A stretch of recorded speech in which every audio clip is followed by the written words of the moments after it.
ഞാൻ ഭവയിലേക്ക് വരാം. ഇപ്പോൾ ടൊവിനോ തോമസ് നമുക്കൊപ്പം ചേരുകയാണ്. ടൊവിനോ, കൺഗ്രാറ്റുലേഷൻസ്. എന്താണ്, എങ്ങനെയാണ് ഈ സന്തോഷം പങ്കുവെക്കുന്നത്? ഒരുപാട് സന്തോഷം, വലിയ കാര്യമാണ്. ഈ പറഞ്ഞ പോലെ നമുക്കങ്ങനെ ഈ സ്റ്റേറ്റ് അവാർഡിൽ ഇങ്ങനെ ഒരു ജൂറി മെൻഷനൊക്കെ കിട്ടുക എന്ന് പറയുന്നത് ഭയങ്കര സന്തോഷമുള്ള ഒരു കാര്യമാണ്. ഞാനത് അറിഞ്ഞ് അതിപ്പോഴും അതിന്റെ ഒരു ചെറിയ തരിപ്പിലിരിക്കുകയാണ്. എവിടെയാണ് ഇപ്പോൾ ഉള്ളത്? ഞാൻ ഒരു മംഗലാപുരം വരെ പോയിക്കൊണ്ടിരിക്കുകയാണ്. അപ്പൊ അങ്ങനെ യാത്രയുടെ ഇടയിലാണ് ഈ ന്യൂസ് കിട്ടി. അപ്പൊ ഞാനിങ്ങനെ ഫോണുകളൊക്കെ അറ്റൻഡ് ചെയ്ത് നന്ദി പറഞ്ഞുകൊണ്ടിരിക്കുന്നു അഭിനന്ദിക്കുന്നവരോടൊക്കെ. പ്രത്യേക പരാമർശമാണ്, പ്രത്യേക ജൂറി പരാമർശമാണല്ലോ. അതെ അതെ അതെ അതെ. യാറമിന്റെ കാര്യമൊക്കെ പറയൂ. എങ്ങനെയാണ് അഭിനയിച്ചപ്പോ എന്തെങ്കിലുമൊക്കെ പ്രതീക്ഷകൾ ഉണ്ടായിരുന്നോ? സിനിമ നന്നാവണം എന്ന് ഭയങ്കര ആഗ്രഹം ഉണ്ടായിരുന്നു. അതായിരുന്നു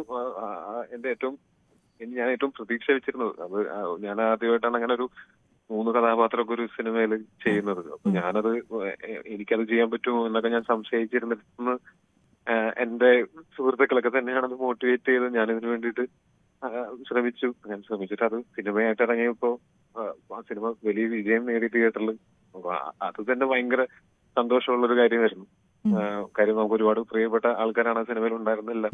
ആ ഷൂട്ടിംഗ് എക്സ്പീരിയൻസ് എന്ന് പറഞ്ഞാൽ ഞങ്ങൾക്ക് അത്ര എളുപ്പത്തിൽ ഷൂട്ട് ചെയ്യാവുന്നൊരു സിനിമയൊന്നും ആയിരുന്നില്ല. എല്ലാവരും ഒറ്റക്കെട്ടായിട്ട് അങ്ങനെ നിന്നുകൊണ്ടാണ് ആ സിനിമയും അങ്ങനെ നമുക്ക് നന്നായി വന്നത്. അത് മലയാളികൾ അല്ലെങ്കിൽ പ്രേക്ഷകർ അത് നന്നായിട്ട് സ്വീകരിക്കുകയും ചെയ്തിരുന്നു. അപ്പൊ അതിന്റെ കൂടെ ഇതും കൂടെ എന്ന് പറയുമ്പോൾ ഇതൊരു ഇരട്ടി മധുരമാണ് തീർച്ചയായിട്ടും. മികച്ച പിന്നണി ഗായകനുള്ള പുരസ്കാരം KS ഹരിശങ്കറിനാണ്. ഞാൻ അറിഞ്ഞപ്പോ തന്നെ ഞാൻ ആയിരിക്കും മെസ്സേജ് അയച്ച് കൺഗ്രാജുലേറ്റ് ചെയ്തിട്ടുണ്ടായിരുന്നു. അതിലും സന്തോഷം അല്ലേ?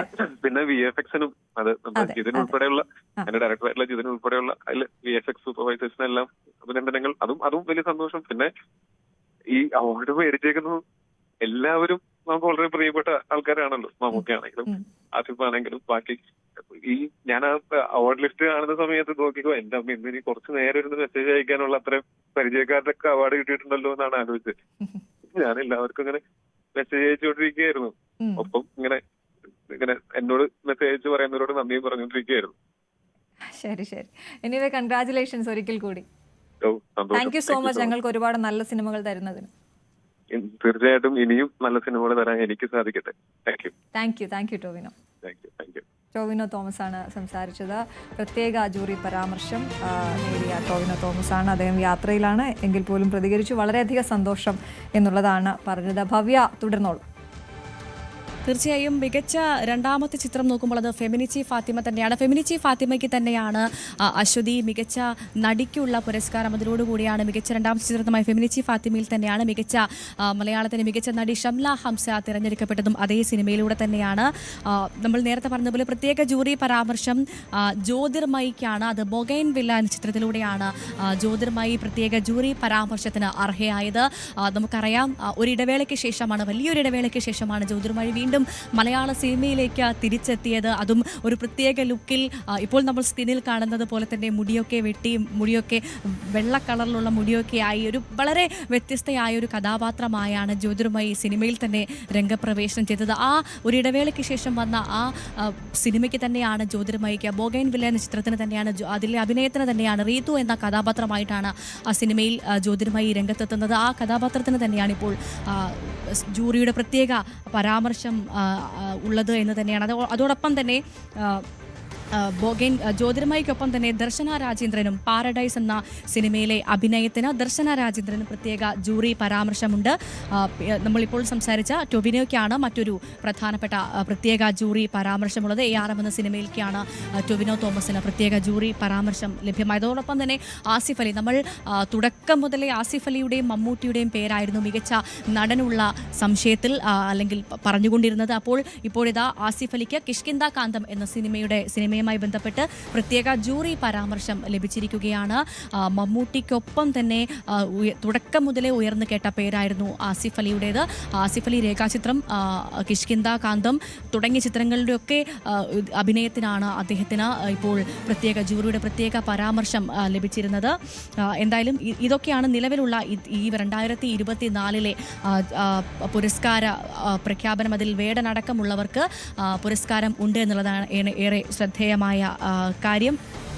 എന്തായാലും കലാസംവിധായകൻ, മികച്ച കലാസംവിധായകനായി അജയ് ചാലിശ്ശേരിയാണ് തിരഞ്ഞെടുക്കപ്പെട്ടത്. മഞ്ഞുമ്മൽ ബോയ്സ് എന്ന സിനിമയിലൂടെയാണ് അദ്ദേഹം മികച്ച കലാസംവിധായകനാകുന്നത്. പിന്നണി ഗായിക, മികച്ച പിന്നണി ഗായികയായി സെബ ടോമി എന്ന ചിത്രത്തിലെ ഗാനത്തിനാണ് മികച്ച പിന്നണി ഗായികയായി സെബി ടോമിയെ തിരഞ്ഞെടുക്കപ്പെട്ടത്. പിന്നണി ഗായകനായി ഹരിശങ്കറാണ്. ARM എന്ന സിനിമയിലെ കിളിയെ എന്നുള്ള ഗാനത്തിനാണ് ഹരിശങ്കർ മികച്ച പിന്നണി ഗായകനാവും. നമുക്കറിയാം, മലയാളികളുടെ എല്ലാവരുടെയും പ്രിയപ്പെട്ട ഗായകനാണ് KS ഹരിശങ്കർ. KS ഹരിശങ്കർ മലയാളികളുടെ പ്രിയപ്പെട്ട 2024 മികച്ച പിന്നണി ഗായകനാകുന്നു. ARM എന്ന സിനിമ ഇറങ്ങിയ സമയത്ത് ആ കിളിയെ എന്നുള്ള പാട്ട് മൂളാത്ത മലയാളികൾ ഉണ്ടാവില്ല. അത്രമേൽ തരംഗമായ ഒരു പാട്ടായിരുന്നു. സിനിമ ഇറങ്ങും മുൻപ് സൂപ്പർ ഹിറ്റായ ഒരു പാട്ടായിരുന്നു ആ കിളിയെ എന്നുള്ളത്. ആ ഗാനത്തിനാണ് ഇപ്പോൾ KS ഹരിശങ്കർ മലയാളികളുടെ പ്രിയപ്പെട്ട 2024 പിന്നണി ഗായകനായി തിരഞ്ഞെടുക്കപ്പെട്ടത്. സംഗീത സംവിധായകൻ നോക്കുകയാണെങ്കിൽ സുഷിൻ ശ്യാമാണ് മികച്ച 2024 സംസ്ഥാന ചലച്ചിത്ര പുരസ്കാരത്തിൽ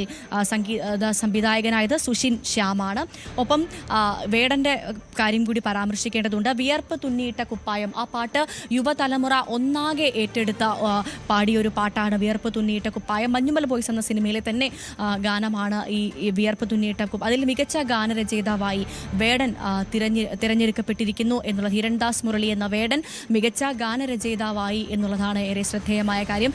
ഈ പറഞ്ഞതുപോലെ തന്നെ യുവതലമുറയെ ഒന്നാകെ പിടിച്ചിരുത്തിയ ഒരു പാട്ടാണ് വിയർപ്പ് തുന്നിയിട്ട കുപ്പായം എന്നുള്ളതാണ്. അത് ഏറ്റുപാടാത്തൊരു യുവതയും ഉണ്ടാവില്ല. ആ പാട്ടിന് തന്നെയാണ് ഇപ്പോൾ ഇതാ ARM എന്ന സിനിമയിൽ കൂടി ഗാനരചയിതാവായി, മികച്ച ഗാനരചയിതാവായി വേടൻ കൂടി എത്തുന്നത്. അത് നമ്മൾ തിരക്കഥാകൃത്തിന്റെ കാര്യം പറഞ്ഞതാണ്. മഞ്ഞുമൽ ബോയ്സ് പുരസ്കാരങ്ങൾ വാരിക്കൂട്ടുമ്പോൾ മികച്ച തിരക്കഥാകൃത്ത് മഞ്ഞുമൽ ബോയ്സ് എന്ന സിനിമയുടെ തന്നെ ചിദംബരം ആണ് മികച്ച തിരക്കഥാകൃത്തായി വരുന്നത്. അതോടൊപ്പം തന്നെ മികച്ച സ്വഭാവ നടിയായി ലിജോ മോളെ തിരഞ്ഞെടുത്തിരിക്കുകയാണ്. മലയാളികൾക്ക് പ്രിയപ്പെട്ട ലിജോ മോൾ വീണ്ടും സ്വഭാവ നടിയാകുന്നു. നടന്ന സംഭവം എന്ന സിനിമയിലൂടെയാണ് ലിജോ മോൾ, മലയാളത്തിന്റെ പ്രിയപ്പെട്ട ലിജോ മോൾ സ്വഭാവ നടിയായി മാറുന്നതൊപ്പം സ്വഭാവ നടനായി മഞ്ഞുമൽ ബോയ്സിൽ തന്നെ സൗബിനും ഒപ്പം സിദ്ധാർത്ഥ് ഭരതൻ ഭ്രമയുഗം എന്ന സിനിമയിലൂടെയാണ് മികച്ച സ്വഭാവ നടനായി തിരഞ്ഞെടുക്കപ്പെട്ടിരിക്കുന്നത്. അങ്ങനെ തുടങ്ങി നിരവധി പുരസ്കാരങ്ങൾ. എന്തായാലും ഛായാഗ്രഹണം കൂടി പരിശോധിക്കണം. ഛായാഗ്രഹണം ഷൈജു ഖാലിദിനാണ്.